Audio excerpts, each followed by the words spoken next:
When we first found out about PlayStation 4 and the features of the platform, we were really pleasantly surprised that they completely synced up with what we had in mind for Driveclub. It was almost a perfect storm, if you like. We had this desire to return back to realistic racing. We had this new hardware platform. It was just nice to finally align with both the platform and our own desires as a studio and try and kind of bring that game to life.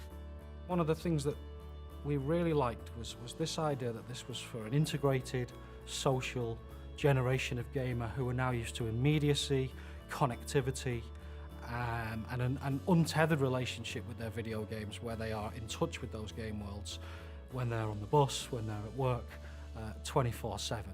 We've taken everything that we've seen from the massive rise of social networks since the last console cycle, and really that's become a core pillar of what PlayStation 4 is all about.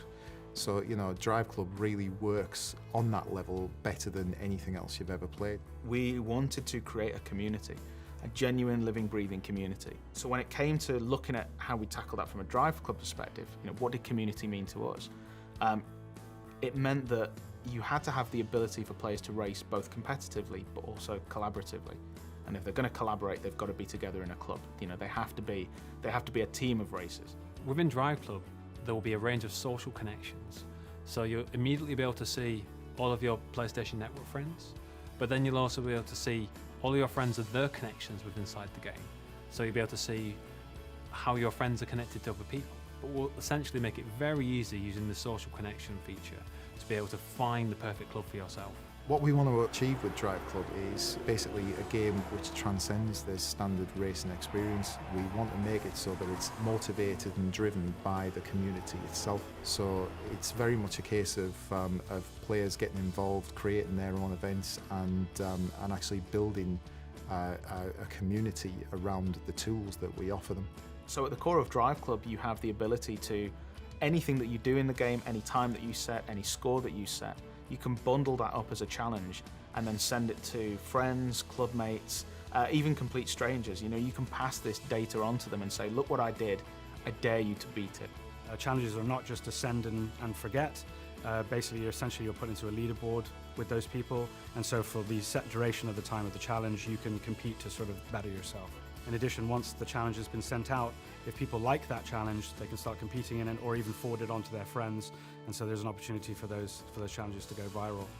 One of the key ways the PlayStation 4 really enhances the multiplayer experience in Driveclub is the fact that every single section of every one of our tracks, our real-world kind of breathtaking, beautiful vistas, has data that can be turned into challenges for the best times, the best drift settings, the best 0 to 60 records on every straight, on every bend, on every turn, every piece of camber, every surface type has data that can be turned into challenges which can then be sent to others.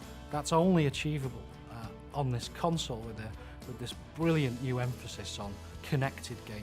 Driveclub isn't a professional racing series. This isn't Formula One or IndyCar or anything like that. This is just a bunch of people that love cars, that love racing, that want to compete together, collaborate together, that just want to turn up to a location and just put their tyres on the asphalt, you know? We want to make sure that, you know, irrespective of your level of skill, whether you're a hardcore racer or just casual racer, that you can pick up and play. But it has those layers of depth inside there. So if you are a skilled player, you can shave off those tenths of a seconds per lap. But if you are a casual player, you can pick it up and play and still post a good lap time. We want people to be able to pick up the car and go, this is fun, I can tell the difference between that car and get around this corner, look at me drift, isn't it brilliant? You know, we've just expanded the model to the point where it's easy access, but difficult to master. It's very much a case of everything that we do in this game is going to make the player feel cool. We want to actually make people understand the fact that this isn't a hardcore racer. It's not a simulation in any way, shape or form. It's about having fun in cars on very fast roads. And of course, you know, being able to actually send out that information by cool videos, screenshots, and even sharing it to things like Ustream and the like is absolutely integral to that. You know, we want people to be viewing the information that we're sending out from every single player so that they understand that this is a broad community and absolutely the best racing experience that they're going to have on the next generation console.